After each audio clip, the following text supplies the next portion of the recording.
In 2015, 19-year-old Katelin Akens was to fly from Virginia to Arizona to attend cosmetology school. Katelin was to be dropped off at the airport by her former stepfather, but she never arrived there.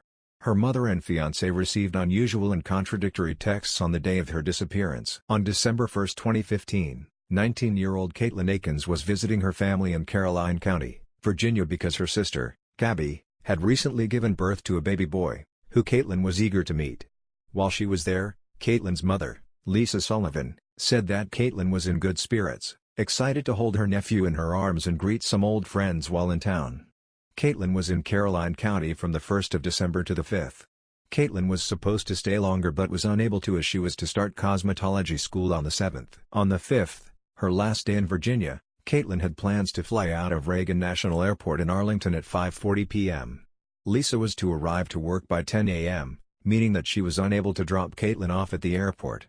Instead, Lisa resorted to her last option and contacted her ex-husband and Katelin's former stepfather, James Branton, who helped raise Katelin and Gabby, and asked him to do the favor of dropping Katelin off at the airport. James agreed, and Lisa dropped Katelin off at his residence in Partlow, Virginia at 9:20 a.m., approximately 80 miles away from the airport. According to Lisa, Katelin and James appeared to be happy to see each other. James was expressing interest in Katelin's aspirations in cosmetology school while the two discussed her future comfortably on the couch together. While Lisa reaffirmed what time Katelin needs to be dropped off, James, an employee at Dahlgren Naval Base, noted that he had to arrive to work at 3 o'clock, and that Katelin would have to be dropped off a little earlier than the departure time. This was fine with both Lisa and Katelin, and Lisa said goodbye to her daughter for the last time. Katelin never arrived to the airport that day. Timeline of events: 11:56 a.m. Katelin texts her fiancé, Amber, who she lived with in Arizona. Katelin, something came up. I'm not coming back today, I'll let you know when I get a new flight. In a separate text, she immediately then said, I won't be able to text for a bit. 1:52 p.m. At 1:52, James texts Lisa, James, I dropped Katelin off. Lisa, okay thank you. How was traffic? James, not too bad. Lisa said this next text concerned her. James, I dropped her at the Springfield metro station. She was going to take the metro to the airport since there is a stop at Reagan. James claimed that Katelin had asked to be dropped off at the Springfield Mall to kill some time before her flight would depart, and that he simply obliged. Katelin would take the metro station to Reagan Airport, which was 2 stops away.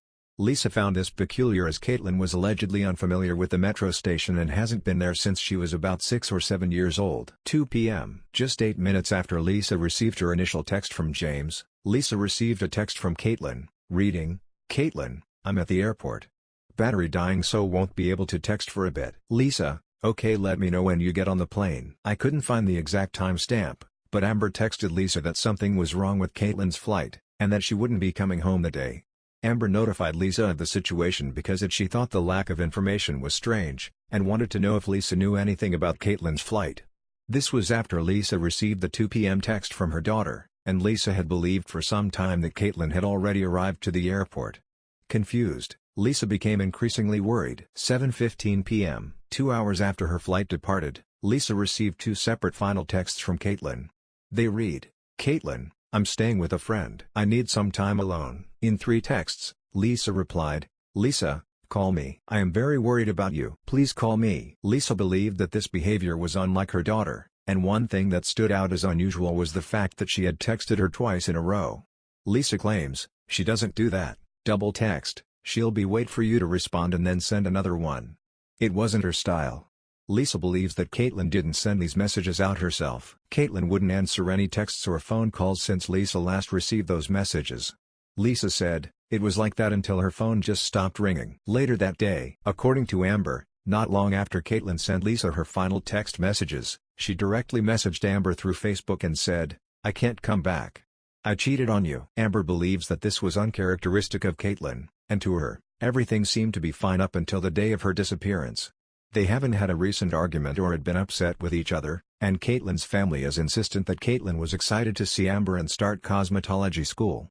Lisa and Gabby believe that they would have noticed if Katelin had been acting differently than usual, and that if she had a problem, their bond was strong enough that she wouldn't have hesitated to confide with them. December 7th. On December 7th, 2 days after Katelin disappeared, Katelin's luggage was discovered by a road crew worker in a drainage ditch in the 6600 block of River Road near Fredericksburg, approximately 44 miles away from the Springfield metro station.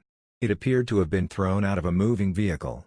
Detective Rob Marshall said, "There was one wheel missing, and scuff marks on the luggage which was a clear indication that it had tumbled." The suitcase contained her wallet, cash, debit cards, and her plane ticket home, but was missing her clothes, her cell phone, and her high school diploma, which she needed to provide to the cosmetology school.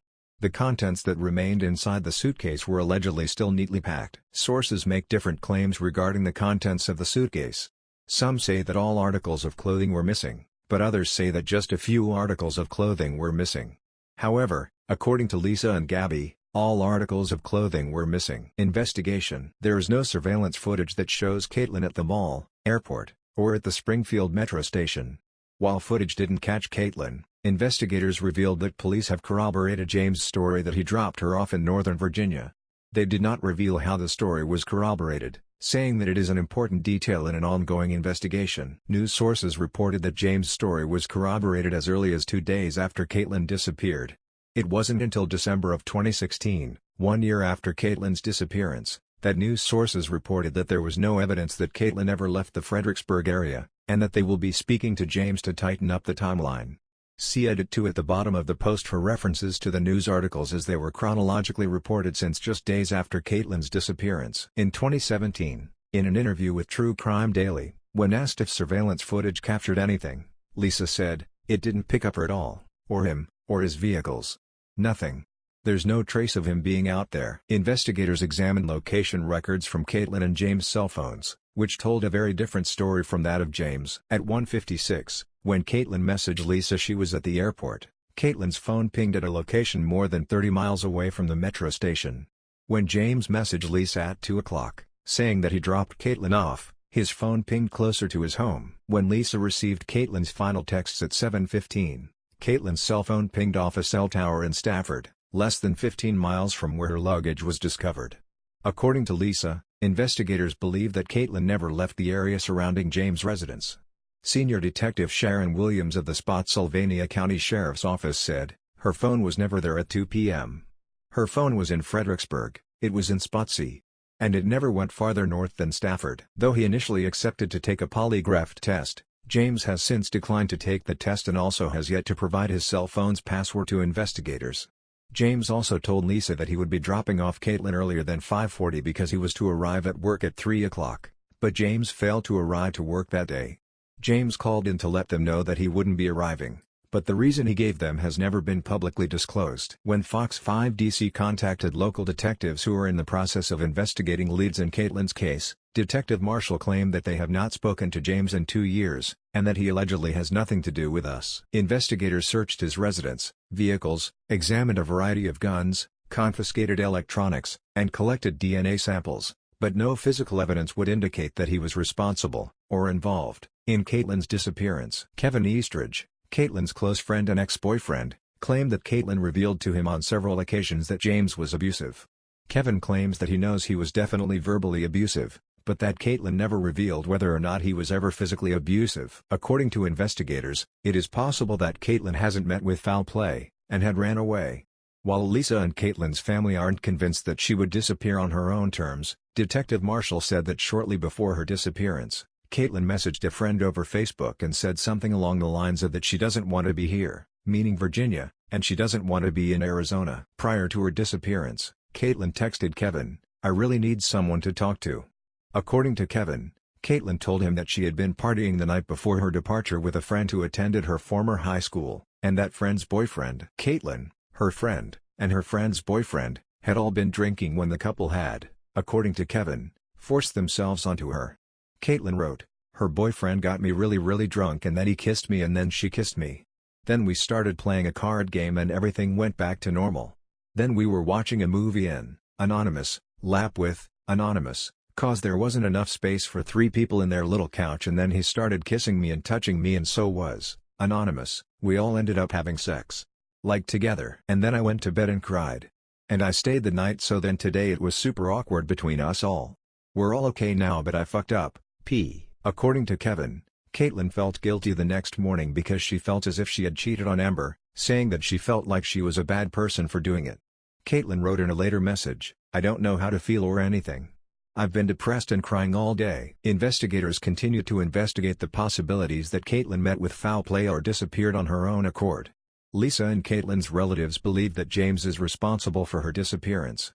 Lisa claims that James refuses to cooperate in the investigation or speak to the media and hasn't attended any events dedicated to finding Katelin. Nearly 3 years later, Katelin's case remains unsolved. Additional details included. 2. On December 7, 2015, 2 days after Katelin's disappearance, ABC7 reported that Spotsylvania Sheriff's Office investigators say surveillance cameras corroborate Katelin Akens' stepfather's account of events surrounding the disappearance of the teen. A series of tweets written by Stephen Chida, an anchor with ABC7, claimed, "Stepfather is not a suspect in disappearance of 19-year-old Katelin Akens. Surveillance video corroborates his account of events." Spotsylvania investigators say there is no connection between fatal shooting of Heather Ciccone Monday and Akens' disappearance. And, Akens vanished after her stepfather drove her from Spotsylvania County to Springfield Saturday. On February 19, 2016, just 2 months after Katelin's disappearance, Spotsylvania County Sheriff's Office Captain Jeff Pierce described Akens' stepfather as absolutely cooperative in the investigation and said he is not considered a suspect or person of interest in his stepdaughter's disappearance. The article also mentions that Akens never boarded her flight in Virginia, and investigators have been unable to confirm the teen was ever at the mall, as the area where her stepfather said he dropped her off is reportedly not covered by surveillance cameras. Authorities also have yet to determine if the teen ever made it to the metro or to the airport. On December 6, 2016, 1 year after Katelin's disappearance, NBC Washington and other news sources report, authorities said there was no evidence Akens or her property ever left Spotsylvania County. Investigators have been corresponding with Akens' stepfather and will continue to speak with him to tighten up the timeline, Captain Liz Scott with the Spotsylvania County Sheriff's Office said. Fredericksburg.com reported Scott said police no longer believe that Akens left the Fredericksburg area that day. Wow, this is really interesting and sad. I wonder if she tried to talk to her ex-stepfather about the night before and things went awry? It just seems impossible that he wasn't involved given the cell phone pinging, that he didn't arrive at work, the luggage, etc., but it also seems like a weirdly spontaneous crime. I remember watching this disappeared episode. What her stepfather said made no sense. I definitely think he is guilty. It seems pretty obvious that she wasn't the one sending the texts, and it was probably Branton. I'd never take a polygraph. There's a reason most courts worldwide don't accept polygraph results as evidence. I'd also be unlikely to unlock my phone for cops. People get railroaded and wrongfully convicted in the USA with monotonous regularity. He might be guilty, or he might be like me and many others and not want to take unnecessary risks with US police/investigators who have an abysmal track record of getting it wrong. I'm watching the episode of Disappeared featuring Katelin. While I'm on the stepfather train for now. The aunt or mom, maybe both, stress how intelligent Katelin was. She figured out how to graduate at 16, so, point taken. The stepfather tells mom he dropped Katelin off at the mall because she decided she'd rather hang out there for a few hours and take the metro to the airport later. The aunt says no way, because they'd never heard of that mall, and Katelin didn't know how to use the metro. This was only 3 years ago. Couldn't she have figured that plan out herself online? This is a kid that moved to Arizona at 18. Is there anyone else who could corroborate Kevin Eastridge's claims? Had Katelin ever confided to anyone else about any abuse? Have the police ever looked at the alleged couple he refers to in his statement? Alleged couple he refers to in his statement? Alleged couple he